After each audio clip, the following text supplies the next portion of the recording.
Hello. We are going to the final Shadowbringers Extreme trial. This is part of this 3-part trial series. This is the Cloud Deck Extreme. It's like some side quest storyline in Shadowbringers. So here we are on a platform, okay, and then we got the boss here, the diamond weapon. So, oh, this is a minimum eye level, no echo run. So, oh, wait, we don't really pick clock spots, but we do have light parties here. Light parties are going to be really important because, as you can see, there's one platform here. Soon, if you've done the normal version, there's going to be another platform over there. We have these waymarkers set like this for a specific mechanic, and there's a whole situation about putting waymarkers somewhere where you can't actually walk on at the beginning, but I'm just gonna let other people talk about that whole situation. Just know that these waymarkers are for a very particular mechanic.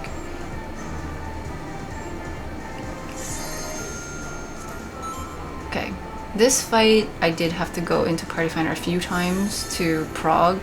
It's a little difficult to get groups to understand all the mechanics and like get a clear. And so for this video, I think the majority of this group had already done a full instance, and then there might be one or two like new people who joined us, but I think they already had knowledge of the fight, and so we'll see how this goes. Just know that it's not like this is just, oh, I just started all of a sudden and I knew how to do the fight. This did require a few previous hours of learning the fight with other people. Okay, here we go.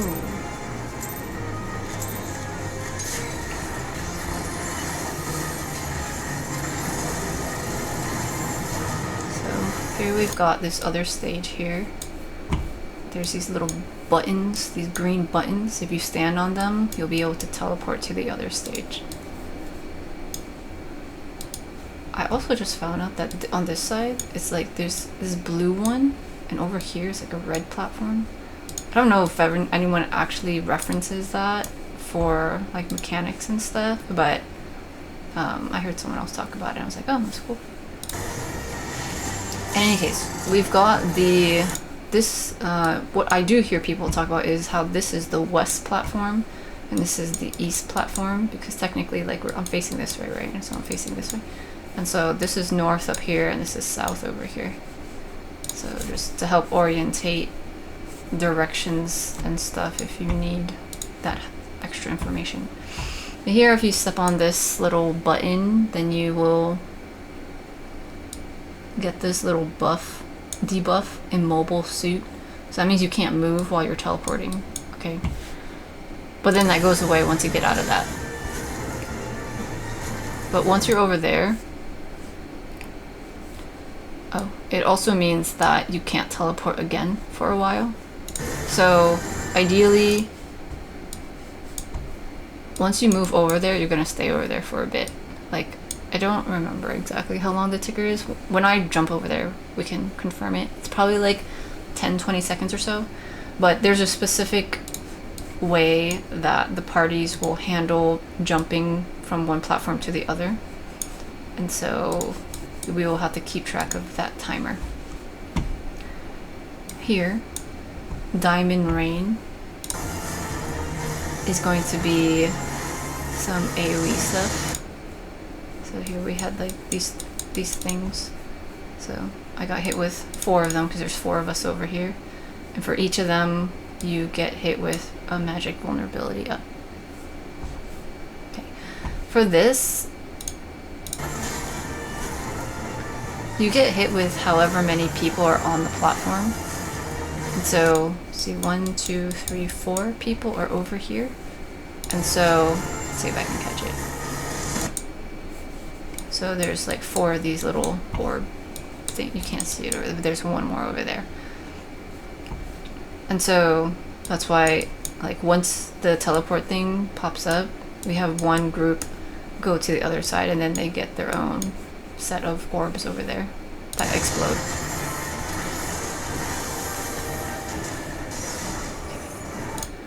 There's this line thingy that you'll see every now and then, and that's just like tank autos. And so the tanks need to make sure to be away from everyone. So here we had one tank up north and a tank south. Or you can have both tanks be north, and so the beams go like that. I'm not sure why this tank decided to stay south, but just that's how they ended up doing it. But I think there wasn't a particular reason. In some of the other progs I had done, the other tanks were both just up north here, so I don't think there was a specific thing for that. But the point is, they are pointing it away from the party.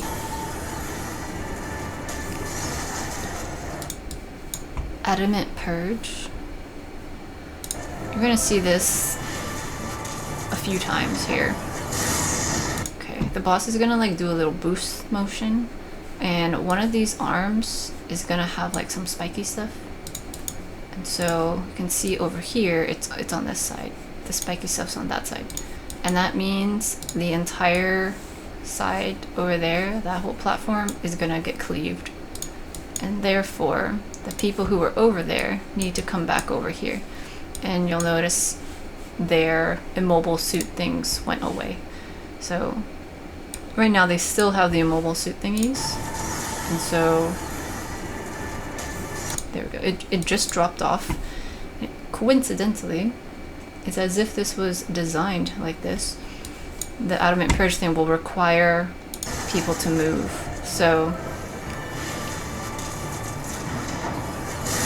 see, okay, here we go. That's the little cleave arm. And so everyone over there comes over here. Okay. And now, so this arm is gonna cleave this side, right? The shoulders are up, and there's a bit of like orange, and so that means we're gonna have to spread out, and we're all gonna get hit with like a circle AoE. Conversely, like, okay, there's a few different things. Adamant Purge, it can cleave on this side, or it can cleave on this side, right? So that's one thing. And then for this, the shoulders can be up, or there can be like a beam in the front chest.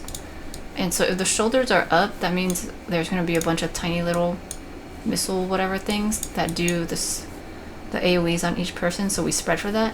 But if it's a beam in the middle, then we all want to stack up together to soak the damage of the beam. So this configuration, see how the shoulder pads are down? They're not pads, they're probably made out of metal, but like they open up, they flare out, and you see these tiny little things, and it's like glowing orange. So that means it's going to be a spread soon. See, it's all orange in there. So the people jump over, and everyone else spreads out a bit.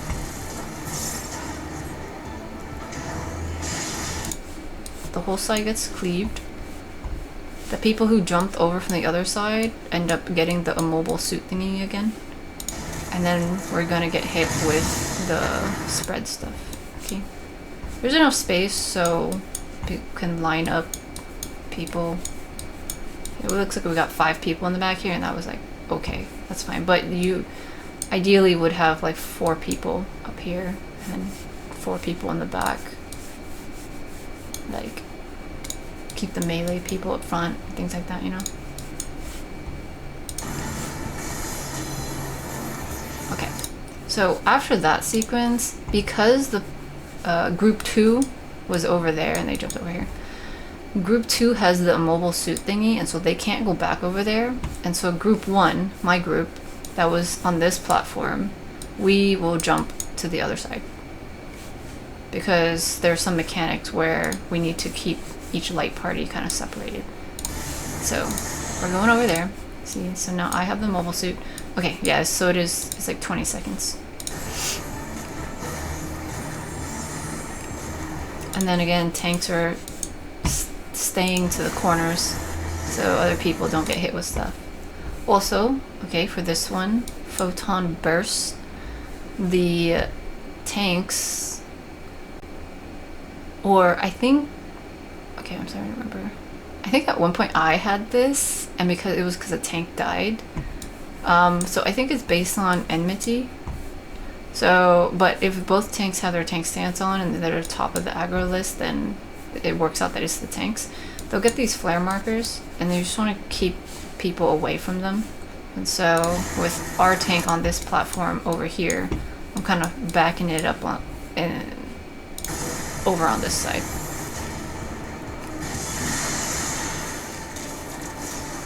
Okay, so that's that. Flare markers went out.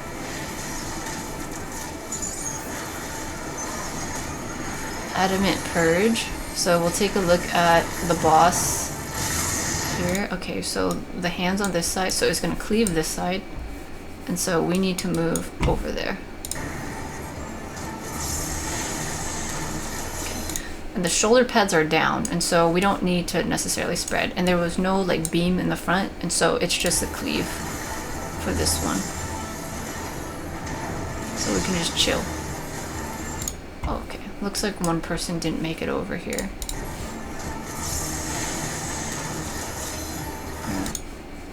Yeah, they're still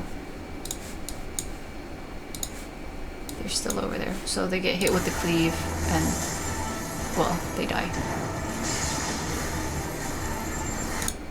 Right after that, the group 2 jumps back over because group 1 had to jump back to avoid that cleave. So that means we can't jump back again. And so therefore the group 2 that was over here is going to swap back over there for the next mechanic. Just to keep things a little bit cleaner. Diamond Rain. Okay, so this is the one where, depending on how many people are on your platform, will determine how many diamond thingies explode. Oh, okay, so this person was disconnecting, that's why they didn't move. Yeah, so on this side, we got hit with 4. That's interesting. Oh, 1, 2, 3, 4. Oh, okay. One of the healers were over here. Okay. Okay, wait, no, they left. Okay, so we have 1, 2, 3, 4. But we got hit with 4 of them here. Maybe it snapshot that one person. Yeah, okay, it's interesting. It might have snapshot that one person because we did get 4 of them over here. And they got 4 of them over there, but then the one person is dead. And so, is it really based on how many people are there? Because technically here, yeah, I got 1, 2, 3, 4. I got 4 of these vuln stacks, just like the other side. In any case, just know that it's a big raid-wide thing. Let me read this thing. Attack approach high raid-wide damage and gives a debuff. This hits based on how many people are on the platform. So one light party should move to the other platform to mitigate this. Yeah, that's similar to what I thought it was like. Let's just keep going.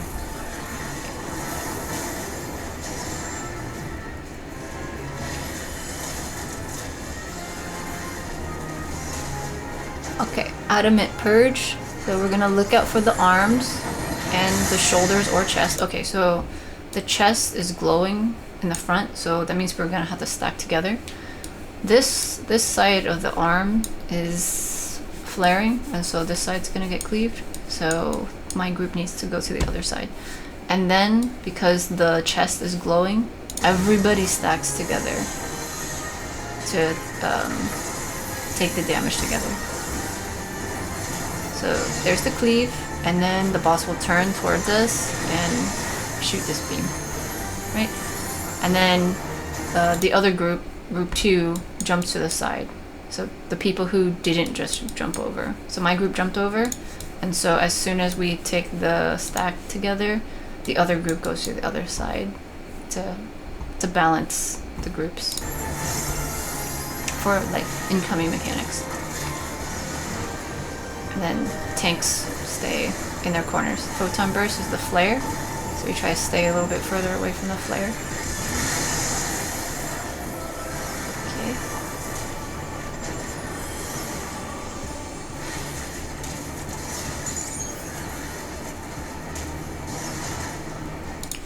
Code Chi sees Stigma. This is going to be a little phase transition here. The boss is transforming into a little doggy. Is it a dog? I don't know. I always kind of thought of it as a dog though. But here, everyone is going to get tethered to these little arms. And you're either going to get tethered to some that are on your platform or from the other platform. So if you're tethered to the one that is on the other platform, okay, well, let me just go back to some fundamentals here. Whenever you see this spiky thingy, that means if it's still spiky, you're gonna get hit with a lot more damage than if it's stretched out to be this like more purple, like darker purple line. And so since mine's already stretched out to the darker purple, I don't necessarily need to stretch it out any further. So I'm okay standing on my platform. But these people are connected to these little hands that are on our platform. And so they need to like get off the platform so that they can stretch this tether out. And so this blue knockback thingy, whenever you see this thing, usually that means something's going to crash into it and then push you backwards. And so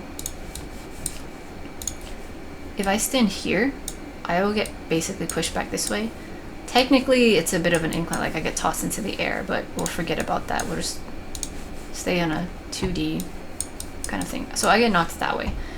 If you are here, you go that way. And that's where the other stage is. If you stand over here, you'll get tossed off the stage like that. Okay, so typically when you see this, you want to figure out, like, it doesn't really matter like how you understand it, and so I'm going to explain it in different ways, but the goal is to not have the spiky tether. The goal is to extend the thing so you don't take as much damage and survive it. The goal is to... Sorry, I'm burping. The goal is to extend the tether so you don't take as much damage and to survive this blast. So definitely don't step on this, okay, or else you'll get hit with like the AoE thing. And don't use knockback prevention. I'm not sure if that would actually even work, but in any case, like, you can just ride the knockback. The information about which arm is tethering is, you know, it's there, but I don't think it's as important. It might be a little bit faster just to figure out, like, is my line the more smooth one or the spiky one? If it's the spiky one, I need to stretch it further, so I go punt over to the other stage. If not, I'll stay on my platform and just move backwards over here. So the dog jumps and then there we go. See, I was here, I got tossed like this. And the people who are over here got tossed over there. One more time.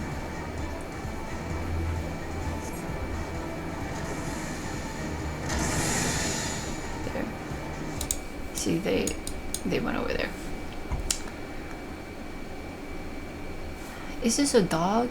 I don't know. Okay, and then right after that, look at this. This the whole platform is like orange, so I gotta get off the platform. So I'm gonna use a little teleport thing. Okay. Airship's Bane is the name of that.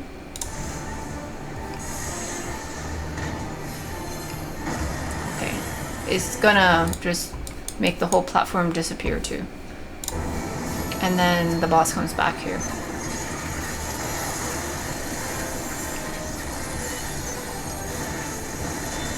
Outrage is gonna be a raid wipe.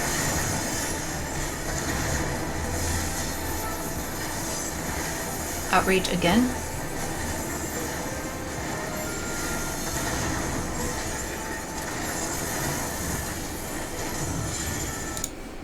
Raising Magitech Field, there's no... Okay. So, Ori Arts, this one is a little bit tricky to understand. But there are these orbs hanging out, and this boss dog is gonna go jump a bunch and like go swipe around and things like that.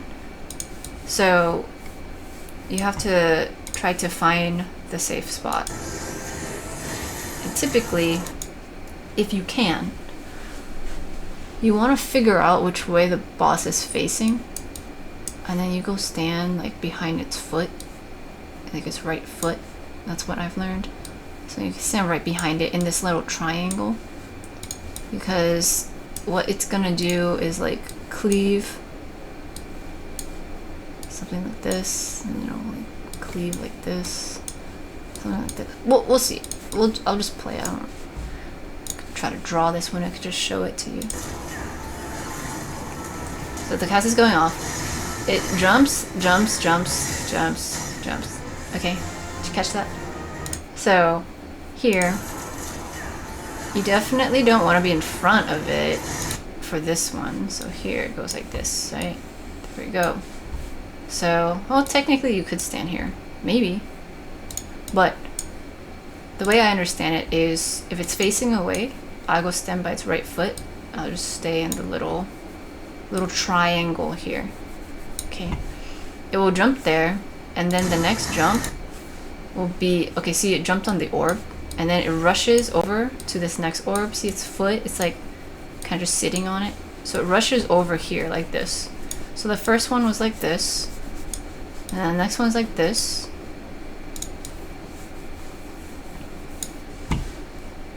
And then the next one is like this. From this orb here that's hanging out here, it goes like this. Okay, so actually this spot is not going to be safe because it does rush over there.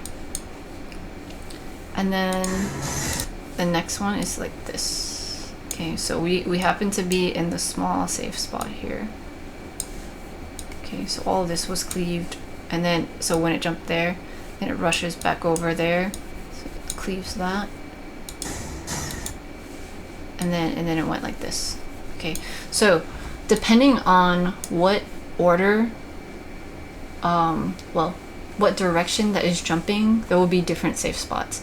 Sometimes it can be right in the middle of the stage, and sometimes it can be like a quarter of the stage in, depending on where the boss is facing. Okay, because the boss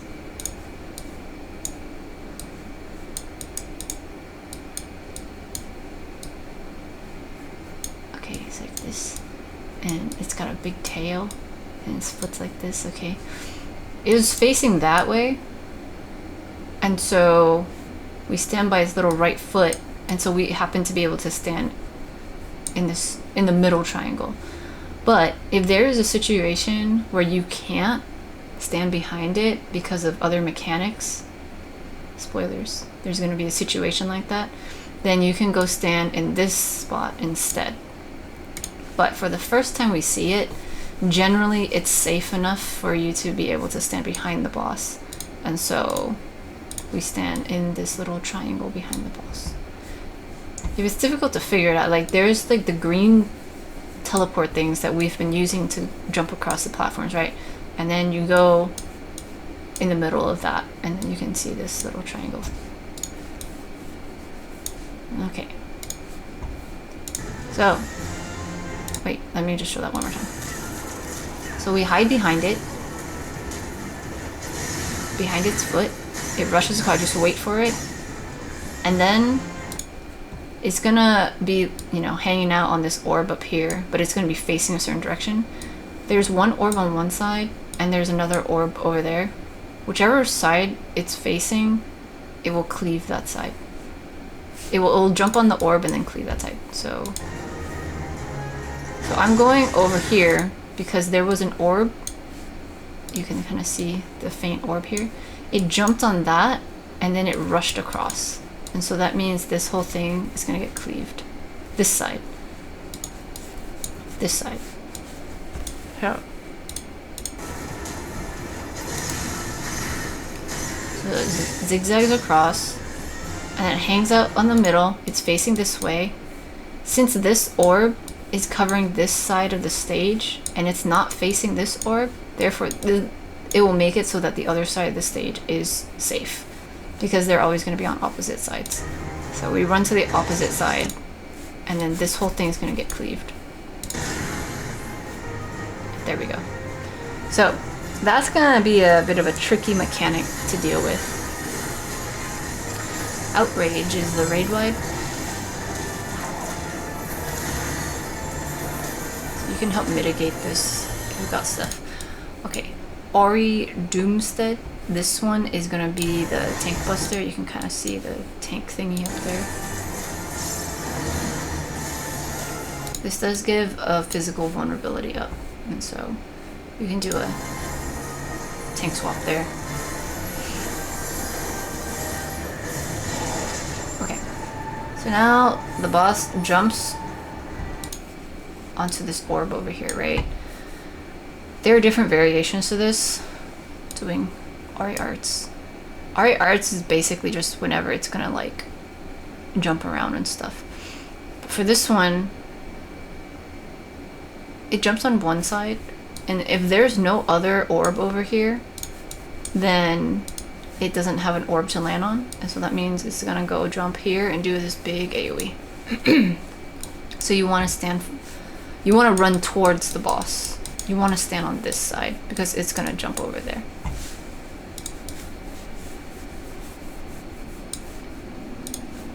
I'm trying to get in the habit of erasing like drawings that are like spanning the entire screen just to help my software not crash. Okay, there we go. Circle AoE. Okay.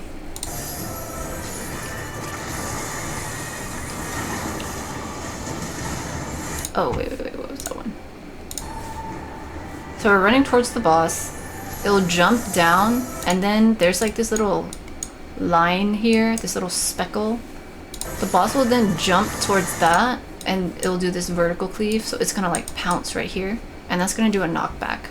And so you want to go towards this thing at an angle, like a diagonal, so when you get pushed back, you can have space there. You can use your knockback prevention here if you're quick with it.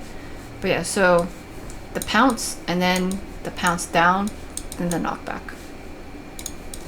Okay.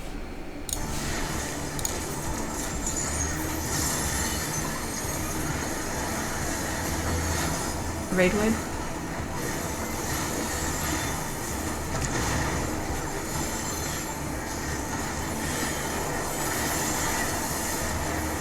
Articulated bits. So we're gonna get these little bits that come out. The hands. So if they're over there, that means this side of the stage is gonna get cleaved. So we want to move over.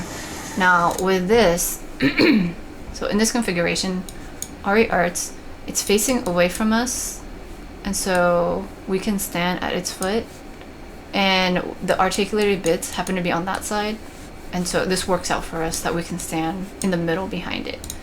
What wouldn't work out is if the bits were actually on this side of the stage, and so this side would get cleaved, then we would have to hide on this side.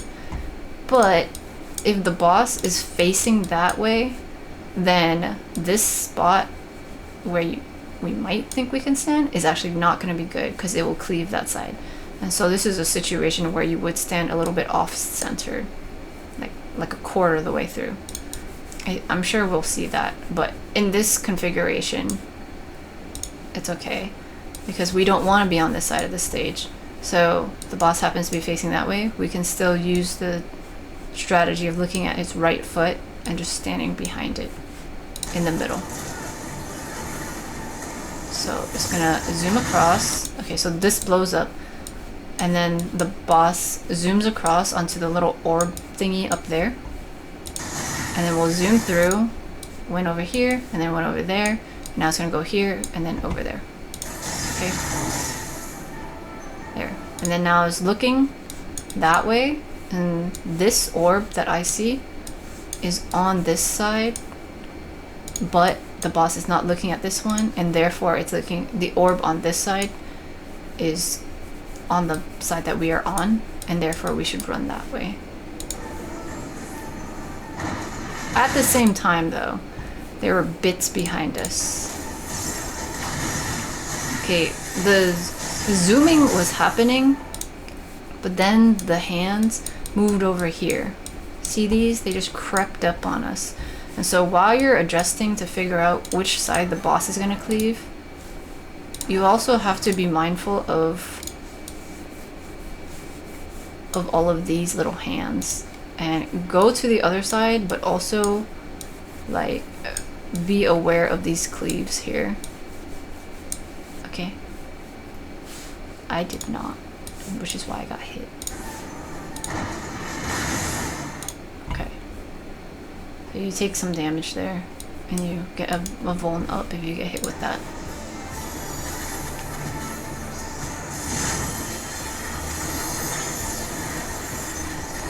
Outrage is a raid wipe.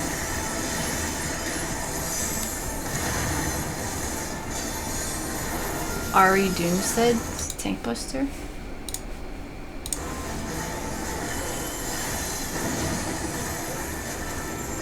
We'll do a tank swap there.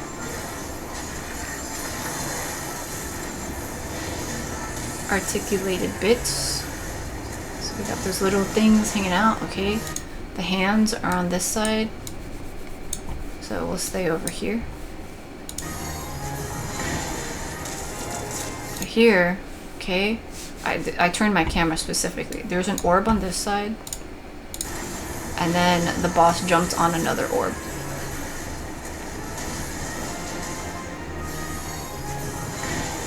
Okay, so it jumped on this orb, and then I turned my camera to see if there's another orb, and there was. So remember, when this happened before, if there was just one orb, then the boss would just jump here, and then there'd be a big cleave, a big circle AoE. However, because there's two orbs, the boss is not going to jump and do a circle AoE there. It's going to jump on the other orb and then jump back over here. So, what we end up doing is staying close to the other side. Well, first we have to dodge this, okay? And then we'll run to the other orb, because the boss would then jump over here and then jump that way, basically. So it'll zoom this way, so you have to stand on the side of the stage. Like, these hands will cleave half the stage, but then also the boss will cleave like a little bit more while it's zooming through the middle. And then once it's jumped onto this thing, then it will pounce over there and do the circle AoE. There we go. Okay. So you gotta have to think quickly with that. Go back a bit. Articulated bits, they're gonna go out, so you gotta figure out where the bits are. Okay? And then you stand on the safe side away from the bits. Okay, Ari Art again, so it's on the orb. Figure out if there's another orb. There is, so run towards that other one and stay close to the sides. It's gonna rush across and then jump and pounce. Okay, now these hands are still on the stage. They moved from over here to over here. And so you have to watch out for their little tricks. Also, while the boss, like after the boss does the jumps, right, from like the orbs to other orbs and then here, we, like before, we got this like kind of glowy line thing, and it's gonna do its vertical cleave, so it's gonna jump down like this. And so we need to ride the knockback into a safe corner. If you write the knockback that way, then all of these bits are gonna cleave over there. And so that's why it's important to figure out where the safe spot's gonna be. So run towards the beam of light and then get knocked back away from the bits. There we go.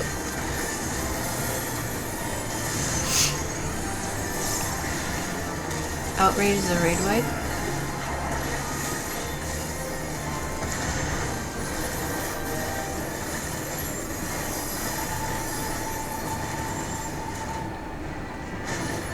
Okay, now we get a little bit of a phase transition.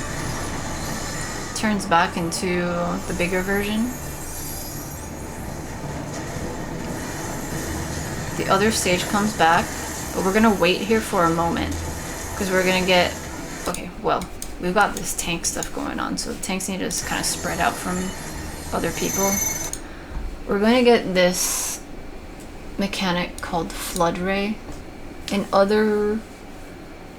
there are other fights that have mechanics similar to this where everyone gets like a number over their head. And commonly, most of the community will call this limit cut. And it originates from an older fight where you got numbers over your head and you had to do things in a particular order, like with the numbers. And that move itself was called limit cut. And so it seems like there is this tradition of whatever the first time somebody or most people saw this mechanic, that's what they call the mechanic. Kind of like I call circle AoEs or donut AoEs because that's just visually what I see. But other people might call things, I think like chariot or something else, you know, things like that. Like, and what they're referring to is still just a circle AoE or a donut AoE or the circular pattern of like circles going in. Like some people might call this like the Shiva one, or even in the last video I did, like in the State of Sacrifice, there was these like earth cleaves that goes onto specific people and cleaves like that. And that had its own specific name. It was like Stone 2 or something. But a lot of people are familiar with just calling it Earth Shakers because there was a fight that first showed that mechanic and it was called Earth Shakers. And therefore, they kind of attach the mechanic to the name of the original mechanic. So, if you're running stuff and people are calling out certain mechanics but you don't see that in like the actual cast bar, it's likely because they're referring to the type of mechanic and they're just calling it the name that it used to be called. And so for this, people will call it limit cut because limit cut is a very like specific, difficult mechanic for most people to handle that involves numbers over people's heads. Okay, all right, history lesson over. So with this Flood Ray limit cut situation, we need to split up people by evens and odds, by numbers. On the stage, we have way markers. We got 1 here, 2 here, 3 here, 4 here. And then we've got other markers like in the middle, like that. So what we did is we had all the even people go to this other platform. The evens are on this platform. There's 2 here and there's 4 over here. Okay. The situation with the numbers is that the blue ones are the odds. So there's a blue 1, there's a blue 3, there's a blue 5, blue 7, and then the even ones are red or pink, however you want to call it. So if you are having trouble figuring out on the fly where to go, then like if it takes a while to count like how like what my number is, you know, if you can't see because you're like standing near other people, then you can work out for yourself, well, I am a red color and therefore I am an even number, and even numbers go on the other side. So okay, I will go to the other side and then during that time count the number of circles I have and figure it out. So here this person has 2, this one has 6, I have 8 and this one has 4. Okay, and so we got a situation here. We got even numbers here and odd numbers over there. After a moment though, the little numbers are gonna go away. So you have to remember your number. See how quickly they went away? So people have to go position themselves. The odds stay over here. Number 1 goes to the number 1 way marker. Number 3 goes to the number 3 way marker. And then we got, okay, so there's 1 here, 3 here, and then 5 here, and then 7 here. The reason for this is this mechanic is going to cleave people in a particular order. So number 1, for example, will get cleaved like this. And then number 2 will get cleaved like this. Wait, let me do it. 1 gets cleaved, okay. And then 2 gets cleaved, okay. And then 3 gets cleaved, and then 4 gets cleaved. And it might look nice and clean like this because we're already in position, but for example, if we were all clustered up like this, then it's 1 gets cleaved, and then 2 gets cleaved, and then 3 gets cleaved, and then 4 gets cleaved, and then everyone's getting multiple hits of stuff, and you don't want that. Which is why we have to spread out, but in order to make it a little bit more organized, we spread out in a very particular way. Mechanically though, people will get cleaved in a particular order, and when they get cleaved, it will do a decent amount of damage, and ideally you don't get hit with multiple cleaves. So, well, we'll just let it play out so you can see the situation here. After you get cleaved, you get this magical vulnerability thing, so that's also why you don't want to get hit with multiples of them. Okay, there we go. That was clean. That's actually clean. So we can use this footage to explain the situation. All right, again, we go here. Everyone gets their numbers. Evens go to the other side. Again, okay, you know, I'll preface, every party's gonna do it a little differently. If you have your own static and you want to figure out how to handle this mechanic and make your own strategy, that's cool. Mechanically though, I hope that makes sense. Okay, everyone's gonna get cleaved in a particular order of the number that they have over their heads. So the reason we have the way marker set up like this and having people go to set places is 1 will get cleaved over here, and then it goes to number 2.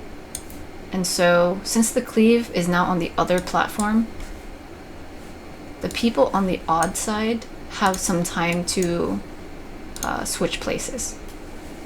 So like if we had 2 over here, for example, it might make it a little bit more chaotic. Like you could do that. You could have 1, 2, like 3, 4.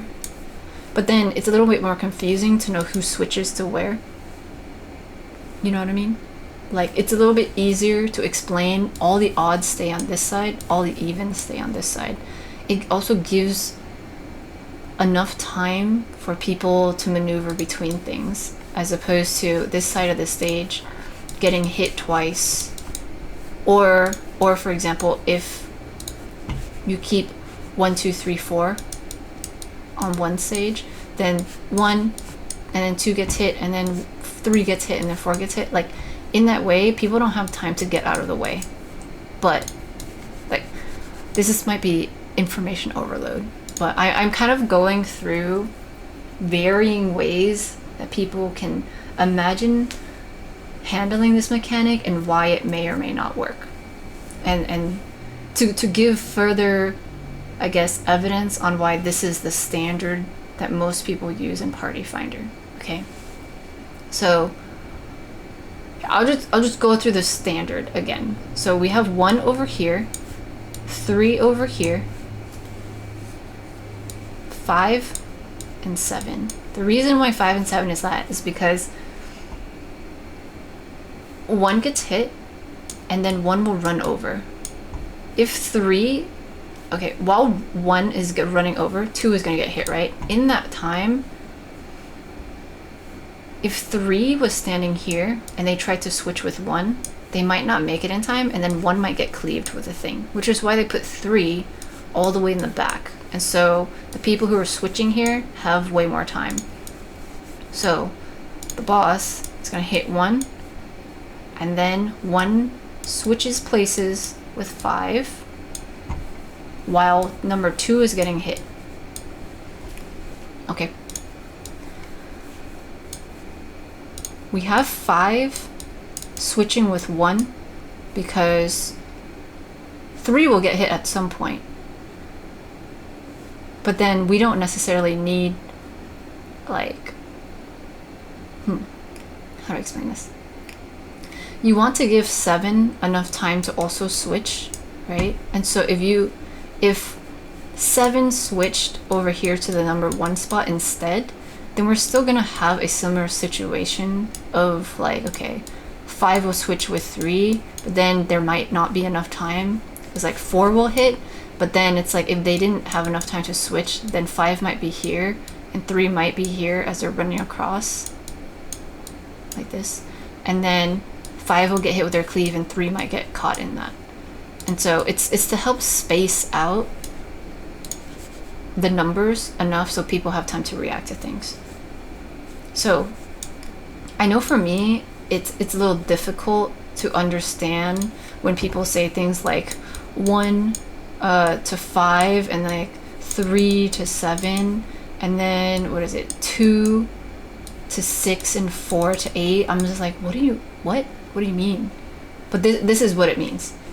1 is 5, 7, this, and so once 1 gets hit, 1 and 5 switch places. Over here, 2 gets hit, so 6 and 2 switch places. 4 is already prepared for when they're gonna get hit. They're stationed here already, okay? But then we jump back to the other side, the odd side. 3 gets hit, 3 and 7 switch places. Okay, so that's where this is coming into play. 4 gets hit. While 4 is getting hit, that's when 3 and 7 is switching places. Okay. After 4 gets hit, 5 is going to get hit. Ideally, 5 has already switched over to the number 1 spot. And during that time, 4 and 8 are going to switch. So, through that, number 6 should already be in their safe spot. They should have had enough time to switch with number 2 to go to the corner spot. And then 6 will get hit. And then after that, 7 should have gotten to their safe spot by now. And then they get hit. And then 8 should have had enough time to get their spot. All this stuff looks crazy. Okay, I'm going to delete it so it doesn't crash. Okay. I hope that makes sense. I don't know how many times I should try to rephrase what I'm saying. It's the kind of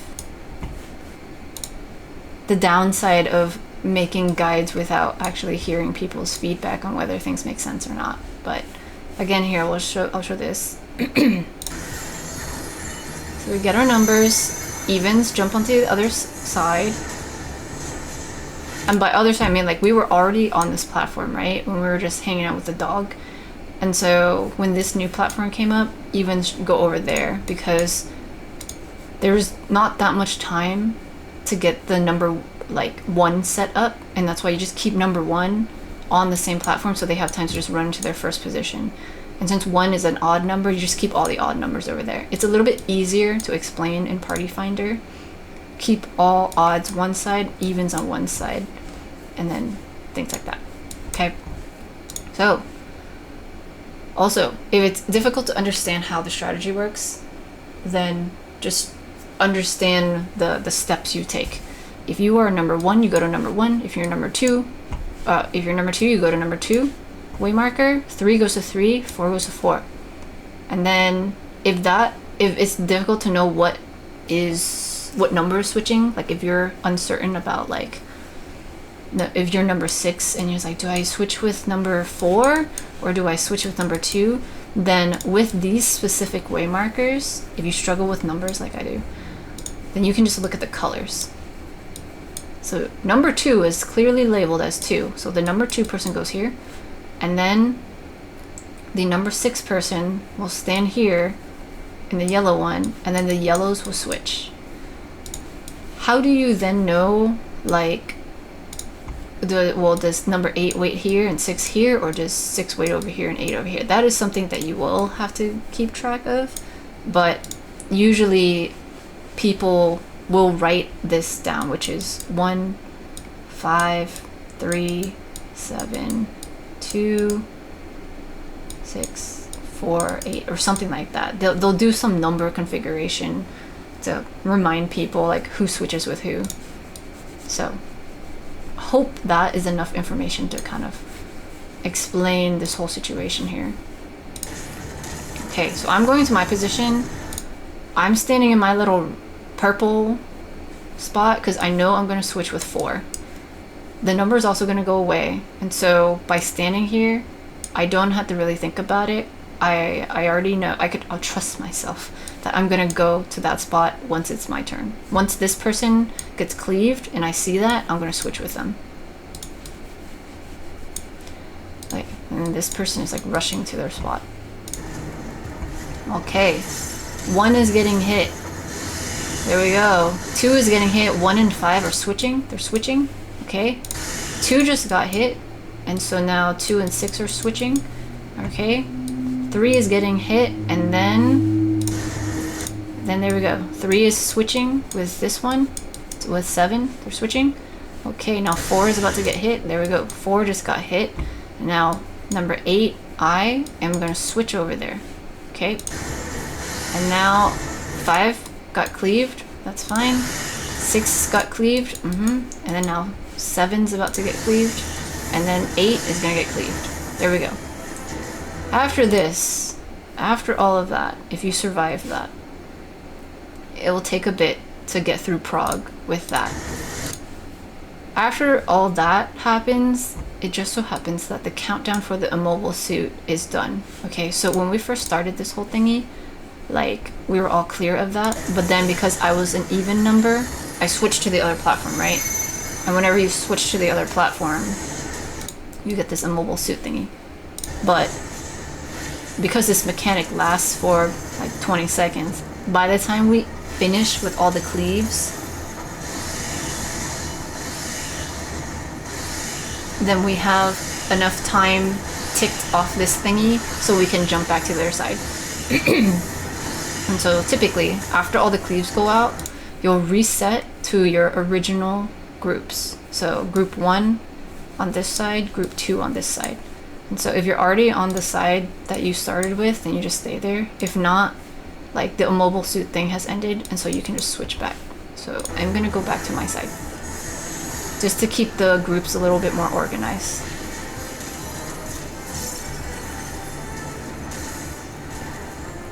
Okay, tank flare things. These are the photon burst.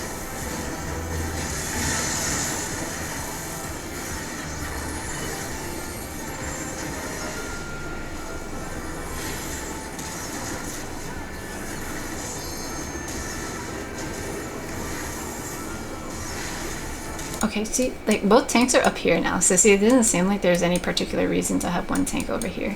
I think it doesn't matter as much. Articulated bits. So we're gonna get these little adds out here, the little hands. Okay, so that means they're gonna cleave. Adamant purge.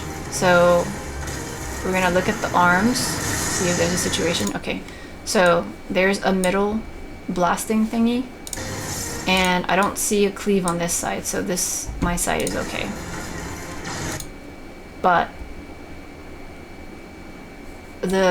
this stuff goes off. Somebody jumped over already, and so they got a 1 stack.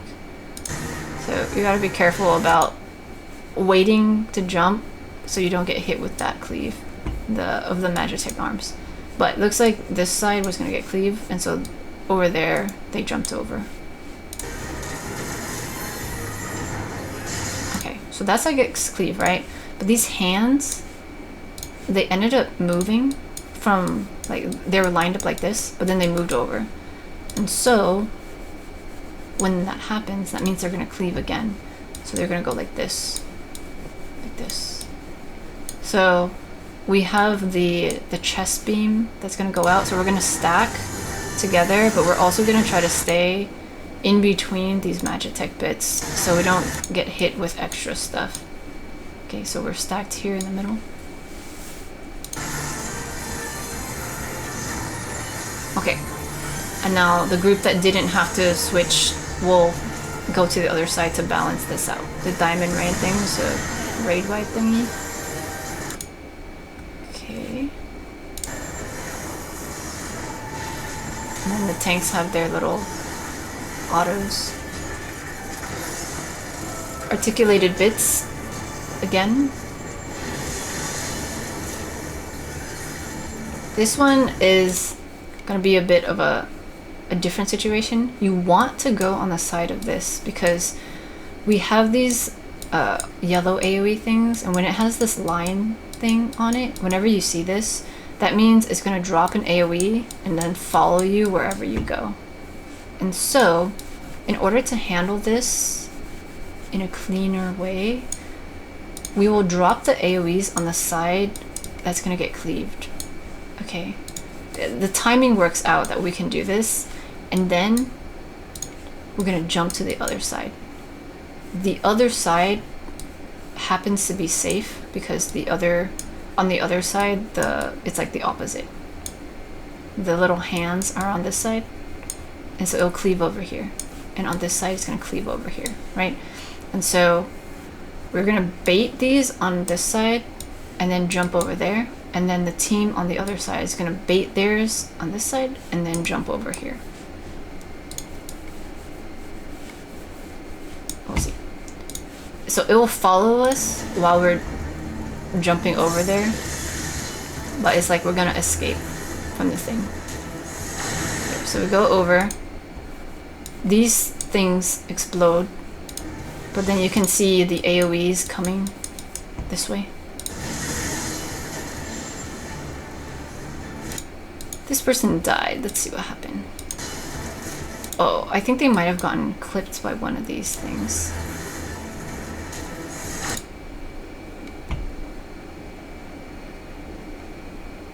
Oh, even I got hit with one of them. Ethereal bullet. I got a 1 stack for that. So it's a bit tight here. You know, like you want to bait your thing, but then you also don't want to get hit with this.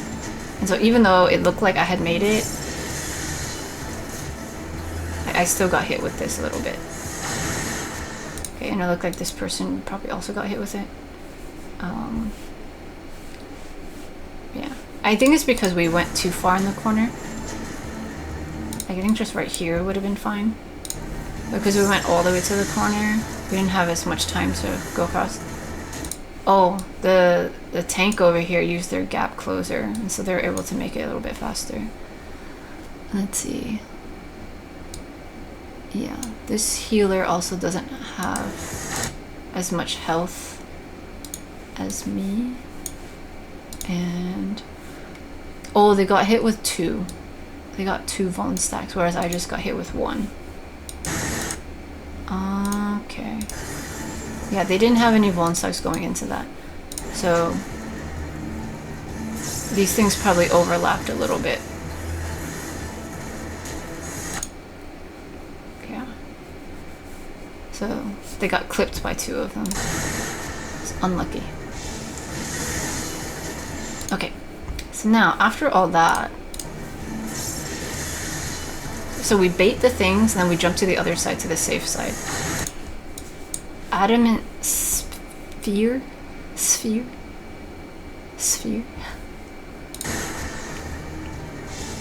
going to create these tower soaks, but like before, the magic arms that were all on one side will spread out, and so you have to be careful about their cleaves.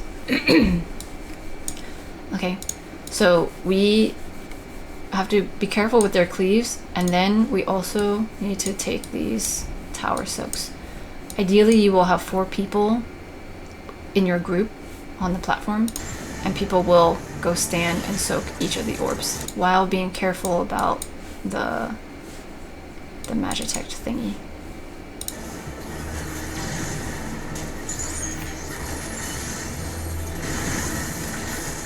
Okay, that worked out. I think we only had 3 on our side because the one person was dead. So that worked out okay. But ideally, you would soak all of them. Yeah, see, we got 1, 2, 3. And on this side, they had 4. After that, though, tanks got their little flare things. Okay. Oh.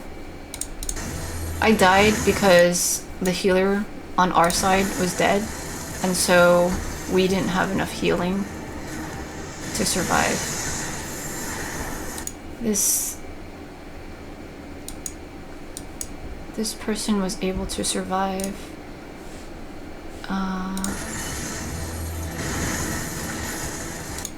Yeah, I had a little bit less health than them, so after this hit, yeah, they definitely had just a bit more health than I did, and so they survived with a few thousand HP, but I didn't have enough health, and so yeah.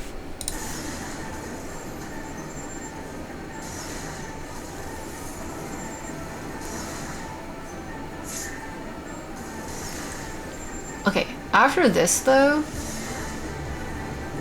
we're just gonna see repeated mechanics. That's pretty much all the mechanics. So articulated bits, it's gonna do its cleave thing. And then we got adamant purge here, so we gotta look at which arm is going out. Okay, so it's on this side. I saw a little bit of purple over there. So this explodes, and the people on the other side come over here. And the shoulders are up, okay. So that means we gotta spread out. But you also gotta spread out with these little Magitech arms going out. There we go. So the lines went off at the same time as the circles. Okay, so the lines go off. And then you can kind of see the circle AoEs.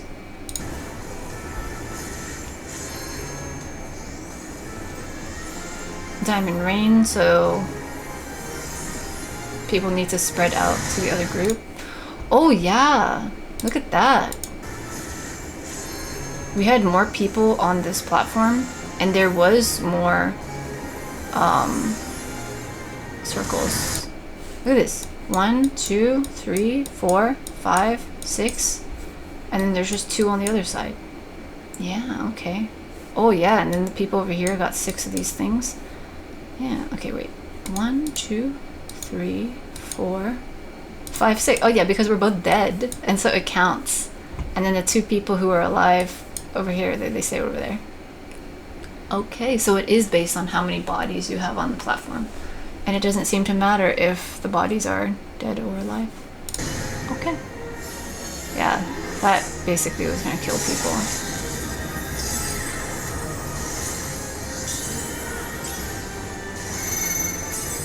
Okay, so now we have the Flood Ray again, which is the limit cut. I came back to life and I was like, I'll just go to my position on number 3, hang out at 3.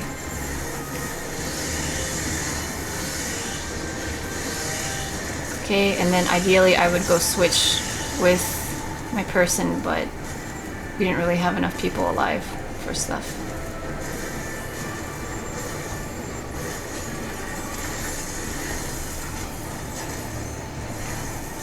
Yeah, that was pretty good. Pretty good. I think the situation was just because we had a healer died.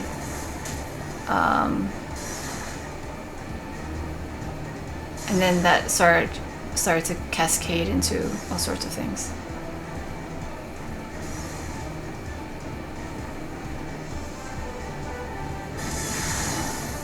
Articulated bits, okay. Adamant purge, so you're gonna look at which arm pops up. Okay, the shoulders are up, so it's gonna be a spread. And And then this side of the stage is safe. So they're gonna stay on this side. Okay. Yeah, this is basically the end of the fight. And so we basically just needed to clean up a bunch of this stuff, and then we get the clear. Okay, so this slow cast of Flood Ray is basically the Enrage. Is it? Wait, is it? Yeah, slow cast. It repeats mechanics, and then the boss will enrage and begin to cast Flood Ray. Okay.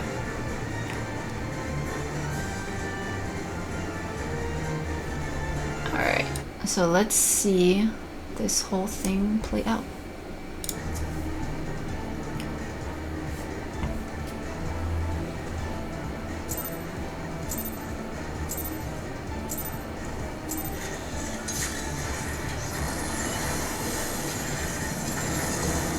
So there's only one platform for now. The second one will pop up.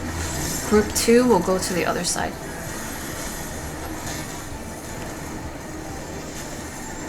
Tanks are standing in their corners for these automatic thingies, the autos. Diamond Rain is the raid wide based on how many people are on the platform.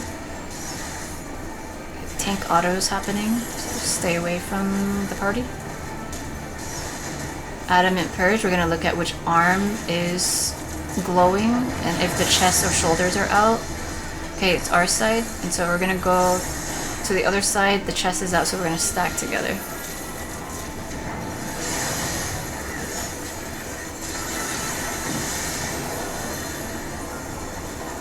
And then group 2 goes to the other side because they don't have the immobile suit thing.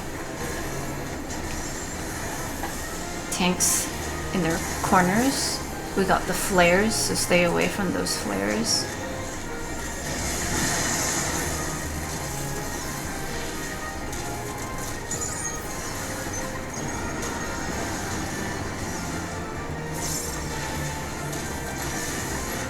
Adamant Purge. Look at the arms and the chest or shoulders. Okay, the arm on this side is going to get cleaved, so I go to the other side.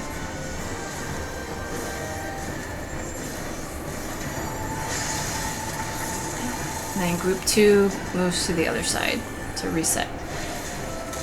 Diamond Rain, raid wide based on how many people.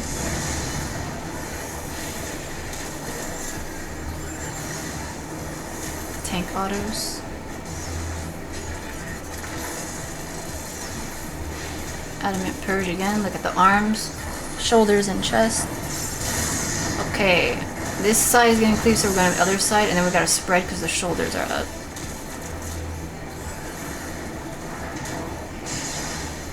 Here's the cleave, and then here's the spread AoEs. Okay, group 2 goes to the other side.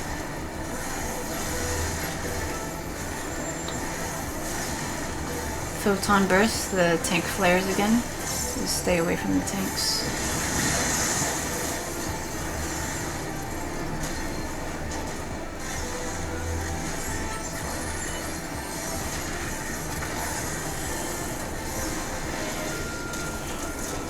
Code Chi C Stigma.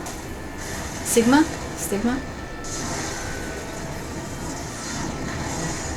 Okay, we got the transform dog thing. Alright, I got the spiky one, the spiky tether, so I want to go to the other platform. I'll ride the knockback to the other platform. Here we go. Okay, this side's getting cleaved, and so everyone over there will come to this side.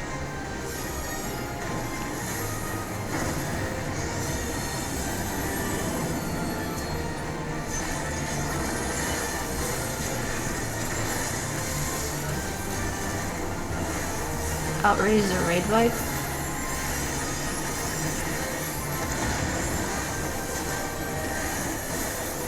Another raid wipe.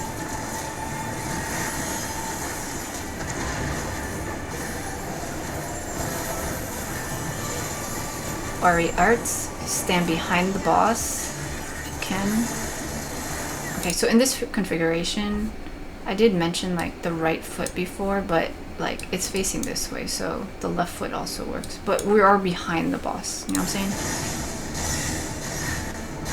So that's the safe spot.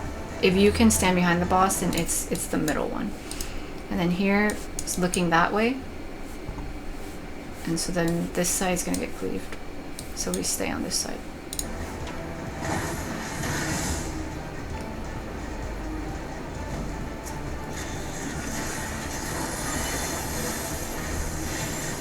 Raid wide.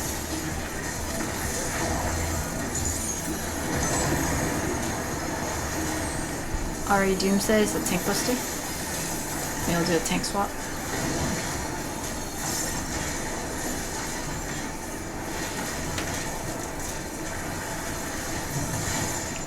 Okay, so it's facing this direction. So we gotta turn to see if there's an orb. There is. Okay, so we run towards that side and stay on the sides because it's gonna rush the middle and then jump back and do a circle AoE.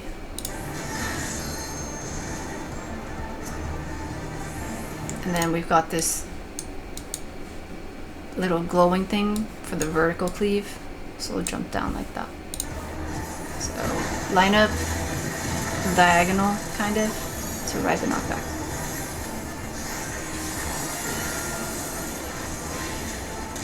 Raid wide.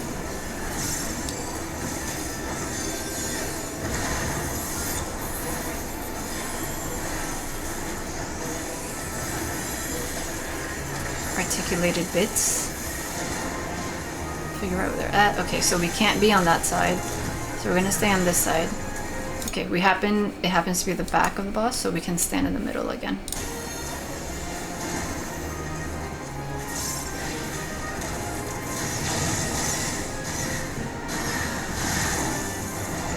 The bits have moved. Okay, the boss is facing that way. There is an orb on this side, on the further side, and so that means the orb over here is on this side, this closer side. So even without turning my camera, I already know, well, the boss isn't facing there, so therefore the safe side's over here.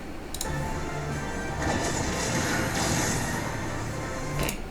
I happen to dodge this thing, but like you have to be mindful of that. Like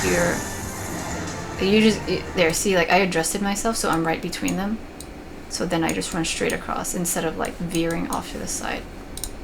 Because I felt like standing here in this spot was a little too close to this one. So I moved over a little. There we go.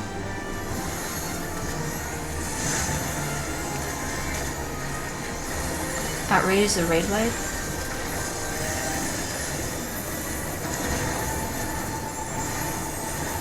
Tank buster with the tank swap.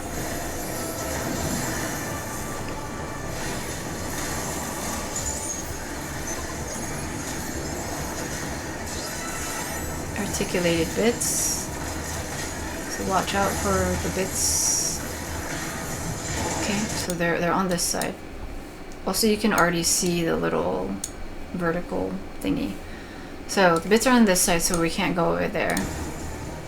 The boss is jumping on things, so it's gonna be there's no extra one in the sky, and so it's just gonna do a circle cleave on this side. So we just run away from that side. Oh yeah, oh, from here you can see like there's an orb up here, so it jumps on that and then that's what it slams down on. But the bit's now on this side, so it's gonna cleave like this, so that means to dodge it, we gotta get cleaved that way. Knock back that way. The bits go off, okay. Raid wide.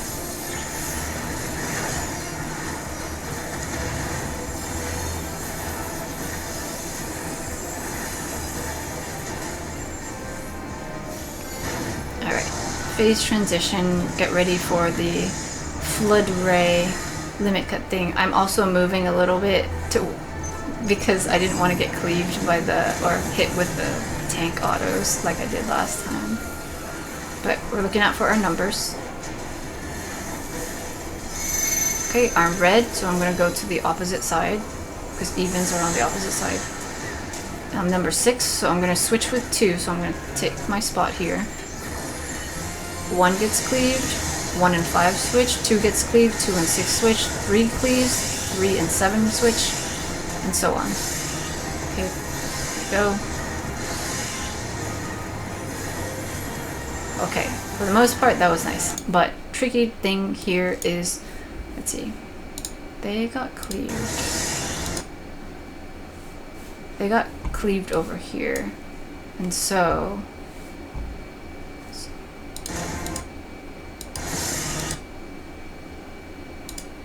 see. 1 got hit, okay. 2 got hit. Okay. So the thing is, TT, this person over here, I don't know if you can see that, but it's because of the little hide thingy, but this person is a healer. TT, they were number 1, so they got hit first. Here we go, this person, they got hit first because they were number 1, and so they get the magic vulnerability thing, right? 2 gets hit.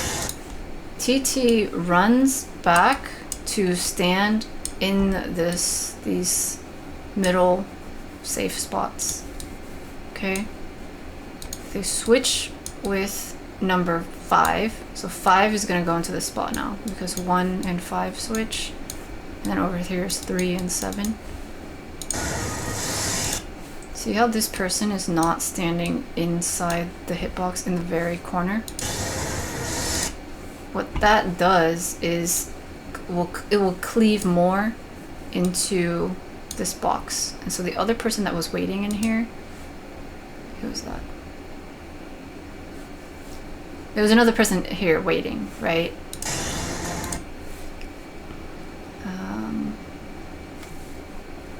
W. Who's the other person there?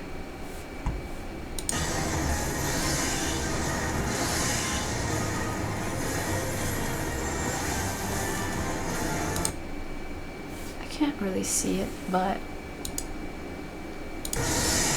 because this person was not in the absolute corner, this cleave went through. Oh, PV. Okay, so they're over here. Let's see, where were they? Okay, PV had 3, and so PV will stand here, and then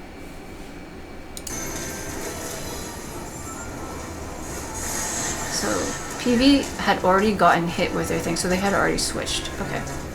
So 1 gets hit, the healer gets hit. They switch with the other person. Other person is not in the corner.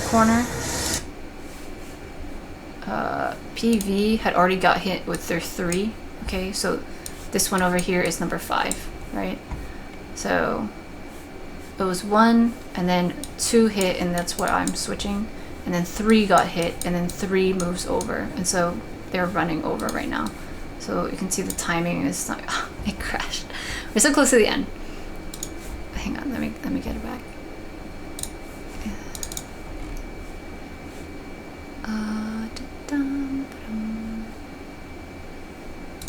This. Yeah, I think it's this one. Task manager. Dude, it's so past my bedtime, and also my class starts today. My next quarter starts, so I really wanted to just finish these. Like all the Shadowbringers stuff. From Around Reborn to Shadowbringers. It's possible. Okay, I think we were around here. Is it around here? Yeah, we'll go here. Okay, so we'll go again. So the healer gets hit once, and then 2 gets hit, and I'm switching over with them. But 5 hits, and so at this point I'm expecting 3 has already gotten hit, and so they're moving themselves over. But it's like this or so. Like, no, it's more like, not like this. The cleave is really wide, okay? And so because this person was just a little bit off of the corner, it cleaved through the middle and it hit TT. I think the number 3, because they had just were running over to their switch, they probably just missed it. But because TT was the first one to switch with this person, then yeah, it's unfortunate. They got cleaved.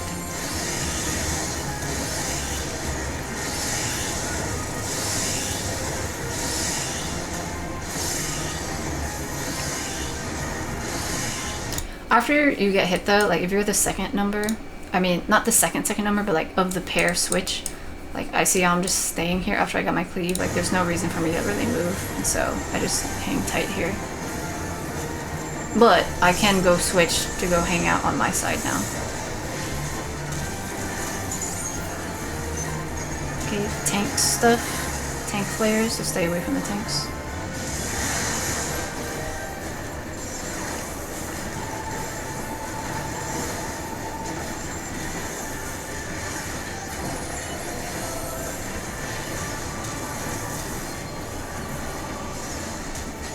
Wow, yeah. If they were standing here and the cleave is like this big and it goes like this, person was here. Really? Is it really that big?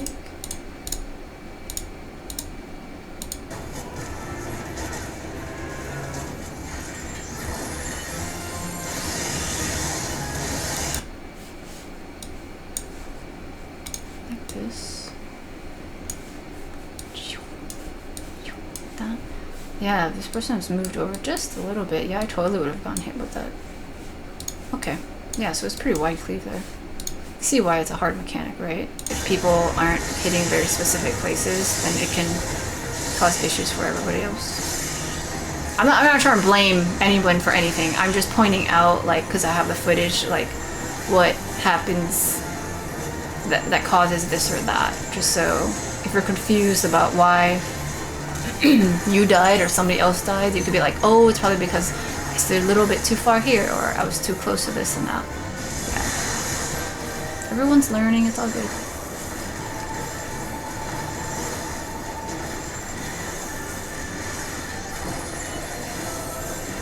What becomes a problem is if people start getting salty about it and it starts affecting the stress levels of everybody, you know what I'm saying? Okay, articulated bits. We got the bits out, and so this will cleave across. So this first one, Adamant Purge, we're going to watch for the arms. Okay, it's going to cleave this side. So we'll wait for this to cleave first, and then we'll jump to the other side. And the chest is glowing, so we'll stack together. Okay, wait for it. Okay, then you can go. We'll stack together, but also be mindful of these things about to blow up. Okay, and then group 2 goes to the other side. Diamond Rain. So this is the raid wide based on how many people are on the platform.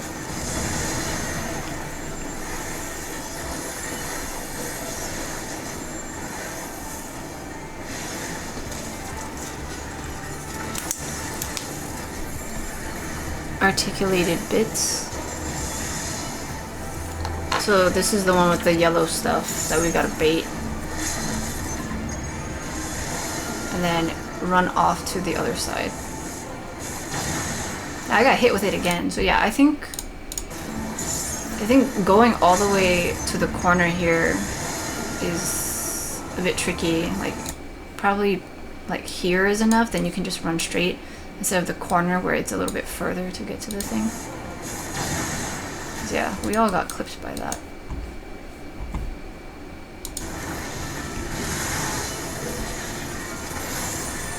Okay, and then we'll each pick a tower. You can organize this in a particular way, like tanks and then healers and then melee and then range, or whichever works. I don't think we ended up discussing that. We all just naturally like went into a tower.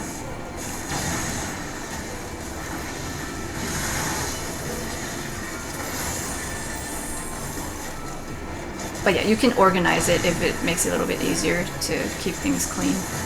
But we're watching out for those bits, okay? And then you're taking your tower. Photon burst, the tank flares, so stay away.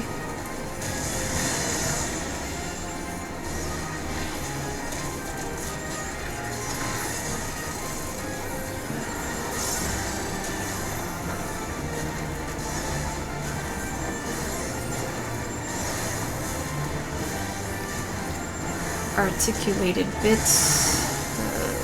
The bits come out.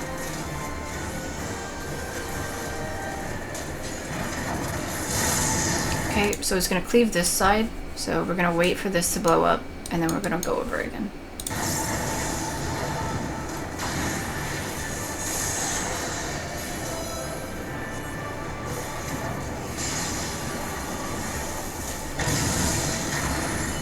Oh man, I got hit with that.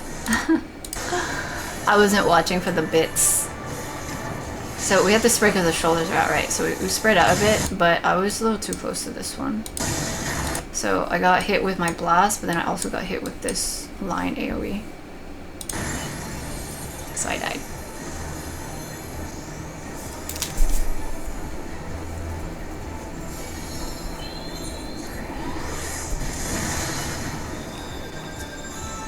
But yeah, so after this part, we are just repeating the mechanics, you know? We've seen all this stuff by now. Like after the towers, then it's just repeating. Okay, so Flood Ray. This is the limit break one. So we gotta get into position. I was already on the east platform, or the red platform, and I got red colors on the even side, so I stayed here and just stood in my position. 2 is going to their position, 8 is in their position, you know. It can startle you because it comes out all of a sudden, the numbers, and we're so close to like finishing the fight. But yeah, so that person was able to go over and go stand in the safe spot. Okay, let me switch.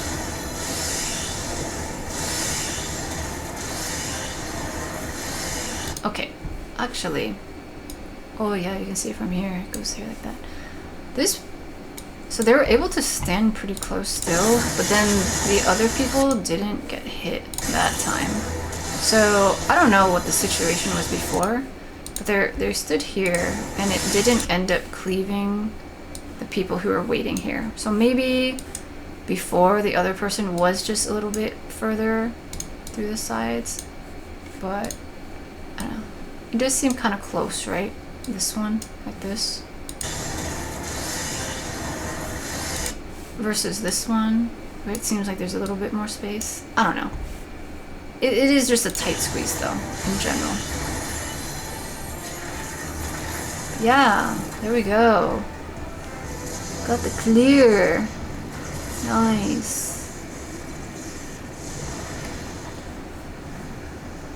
Okay, there is something that I want to show though. This other variation that makes it a little difficult. So let me see if I can find the video. Of like the other prog and stuff.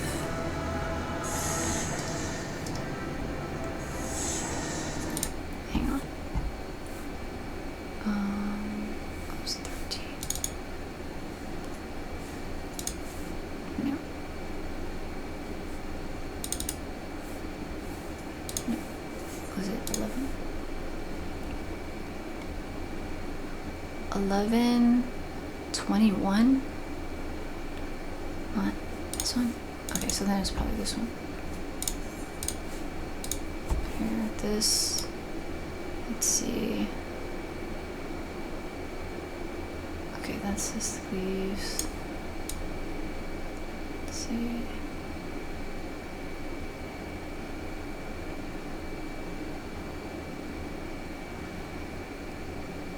Okay, here we go.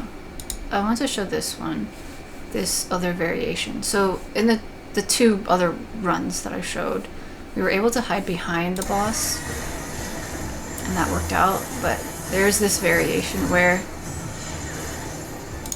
see, the unsafe side has the magic bits, right? So we can't be over there, and therefore we have to be on this side, and so we're on this side, but the boss is facing us, and so that means we cannot stand in the middle. Instead, we have to go off to the side a little bit.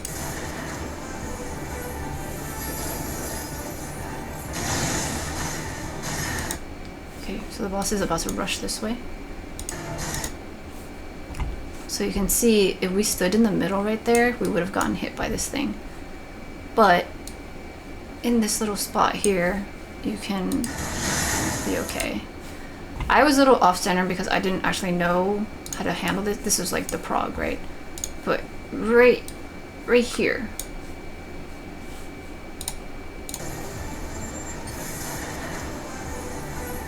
It's almost exactly across from this little transporter thing. I remember I was like asking, so is it across from the green thing? And people were just like, well, it's like a little triangle of like the thingies. I was like, what do you mean? Okay, so they're jumping like right here, and I was standing right in the middle of this triangle, so this is not a good spot. Okay, it's a little bit over, and I think it's straight across from the green thing. Let's see if I can catch it.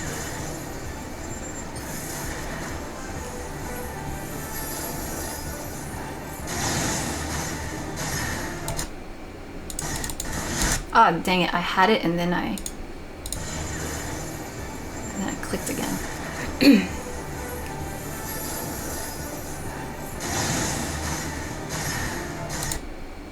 Here we go. Okay, it is still a little bit difficult to see, but there's like that. And then the green thing is like right here.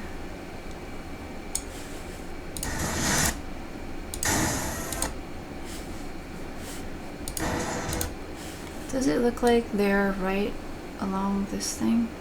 Yeah, this person was fine. So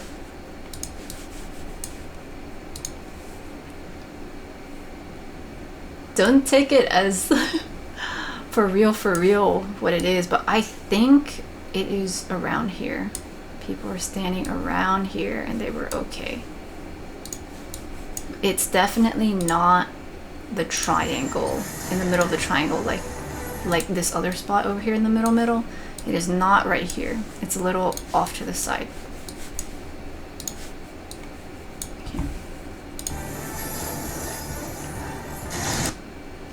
Like, you might think you can go on this side, but no, you can't, because the first rush goes right there, and so it's a little bit over.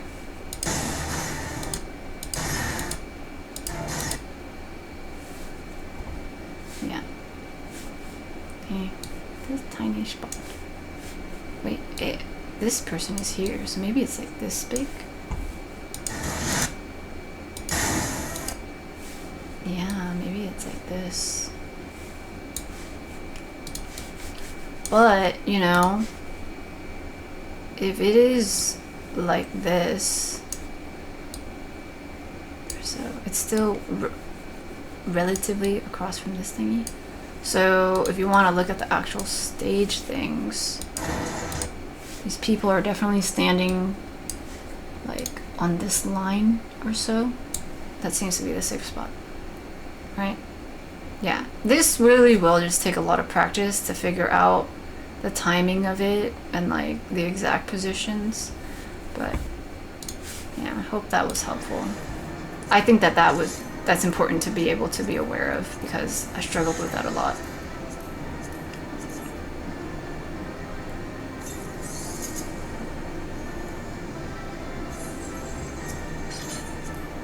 Yay! All done. I hope all that was helpful. I am happy that I was able to get all of these extreme fights out.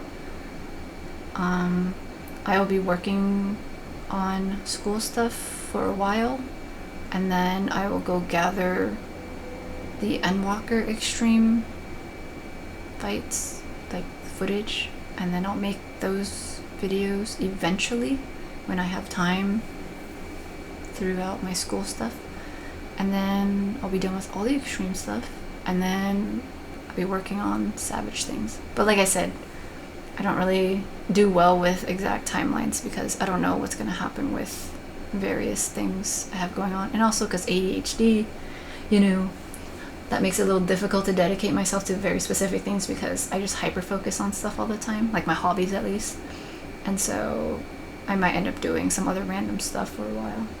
Who knows? But this was cool. It feels rewarding to have finished such a hefty project the past few months, and I hope it's useful if you want to get into high-end raiding to kind of do some of these older fights and stuff. Okay, bye.